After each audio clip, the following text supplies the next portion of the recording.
Assalamualaikum warahmatullahi wabarakatuh. Kembali lagi di Hiban Channel.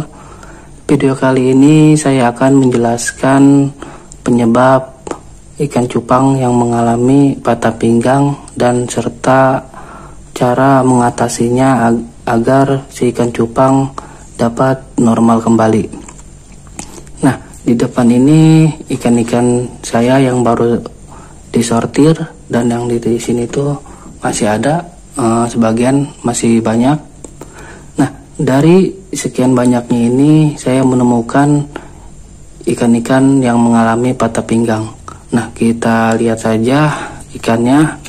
Sebelumnya teman-teman yang belum support saya, bisa support saya dengan cara like, comment, and subscribe di channel saya agar channel saya lebih berkembang lagi dan saya lebih semangat lagi membuat konten-konten ikan cupang. Nah, ini dia ikannya yang mengalami patah pinggang. Penyebab dari patah pinggang ini salah satunya terlalu sering menggunakan cara inbreeding. Inbreeding itu ada sisi baik dan ada sisi buruknya. Sisi baik dari inbreeding itu memperkuat genetik si ikan dengan cara inbreeding dari F1 sampai F4. Nah, F4 itu genetik si ikan sudah dominan. Jadi ketika F4 itu dikawinkan, anakannya dominan dari indukan. Nah, sisi buruk dari inbreeding itu mengalami kecacatan pada si ikan. Salah satunya mengalami patah pinggang seperti ini. Nah, saya sedikit membahas inbreeding. Jadi insya Allah saya akan membuat penjelasan apa itu inbreeding dan cara mendapatkan F1, F2 dan sampai F4. Nah, sebelumnya ikan-ikan ini berusia 1 bulan itu pas saya kuras pertama total, ikan-ikan ini nggak mengalami patah pinggang seperti ini. Jadi penyebab ikan-ikan patah pinggang ini itu bukan dari cara inbreeding. Saya ini menggunakan crossbreed. Jadi saya yakin ikan-ikan ini nggak mengalami kecacatan. Ini karena pengaruh dari kualitasnya air atau memberi pakannya terlalu banyak.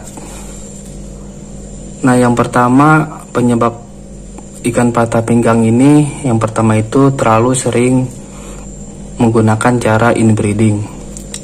Nah, yang kedua, teman-teman perhatikan kualitas air. Seperti saya bilang tadi, ketika berusia 1 bulan si ikan ini saya kuras total airnya. Nah, ketika usia 2 bulan ikan ini, selama 1 bulan itu saya nggak menguras ikan ini. Jadi mungkin air kualitas yang kurang baik sangat berpengaruh bagi perkembangan si ikan. Jadi ikan-ikan mengalami patah pinggang seperti ini. Nah, teman-teman, saya harap perhatikan kualitas air.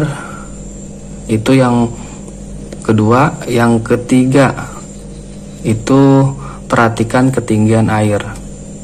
Jadi ketika burayak ikan cupang berusia 1 bulan ke bawah, teman-teman perhatikan airnya jangan terlalu tinggi, karena burayak yang belum di atas 1 bulan itu sangat sulit untuk berenang menuju ke permukaan air. Jadi ketika teman-teman menggunakan air terlalu tinggi, si ikan terlalu sulit berenang untuk menuju ke permukaan air. Jadi fisiknya nggak kuat. Nah, ikan-ikan ini mengalami patah pinggang. Itu salah satu penyebabnya. Yang keempat, pemberian pakan terlalu banyak. Pemberian pakan terlalu banyak itu dapat menyebabkan ikan mengalami patah pinggang. Kenapa? Ketika ikan cupang belum berusia 2 bulan sudah memberi pakannya itu terlalu banyak. Jadi ikan ini membawa badannya itu sangat kesulitan. Jadi dia mengalami patah pinggang. Nah, jadi teman-teman, pemberian pakannya itu jangan terlalu banyak. Kalau misalkan ikan ini terlalu kekenyangan, dia membawa badannya itu sangat kelelahan atau keberatan. Apalagi ketinggian airnya itu sangat tinggi. Jadi dia membawa badannya itu sangat kesulitan untuk menuju ke permukaan air. Nah, jadi ikan ini mengalami patah pinggang. Itu dia yang penyebab dari si ikan ini patah pinggang. Nah, saya ulangi lagi. Yang pertama itu terlalu seringnya menggunakan cara inbreeding. Yang kedua, perhatikan kualitas air. Yang ketiga itu perhatikan ketinggian air. Dan yang keempat, pemberian pakan terlalu banyak. Saya sarankan lebih baik teman-teman pemberian pakannya itu sedikit tapi sering. Contohnya itu dalam 1 hari itu pemberian pakannya itu bisa 3 kali, pagi, siang, sore, dan bisa 2 kali 1 hari, pagi dan sore. Nah, teman-teman yang belum mengalami ikan, menjauhkan keempat yang saya sebutkan tadi. Nah, teman-teman yang sudah mengalami dan ada ikan-ikan teman-teman yang sekarang mengalami patah pinggang ini, saya harap teman-teman enggak membuangnya. Karena patah pinggang ini kalau misalkan bukan karena genetik yang terlalu sering di inbreeding, ikan ini dapat disembuhkan. Kalau misalkan ikan ini patah pinggang karena cacat terlalu sering di inbreeding, itu nggak bisa disembuhkan. Tapi kalau misalkan patah pinggang ini karena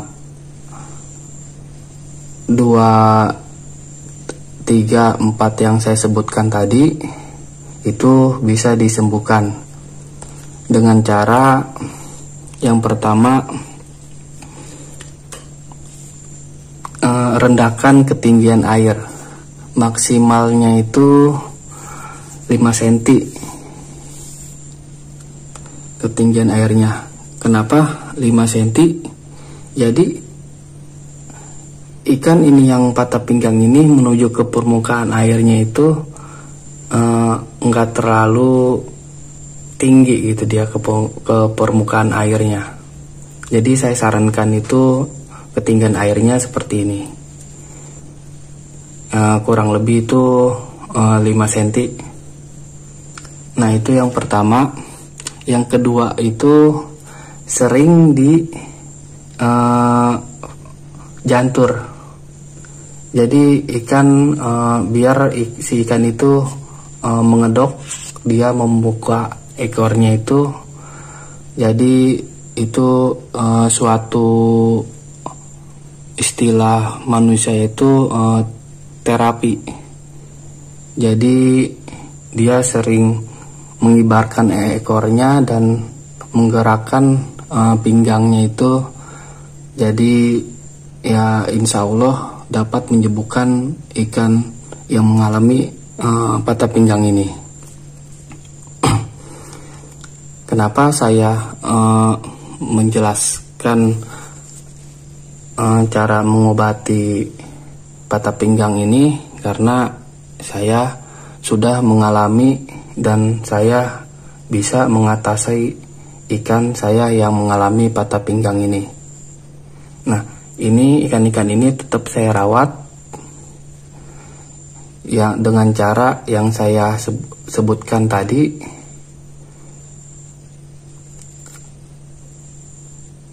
Insya Allah ikan-ikan ini dapat sembuh dari patah pinggangnya.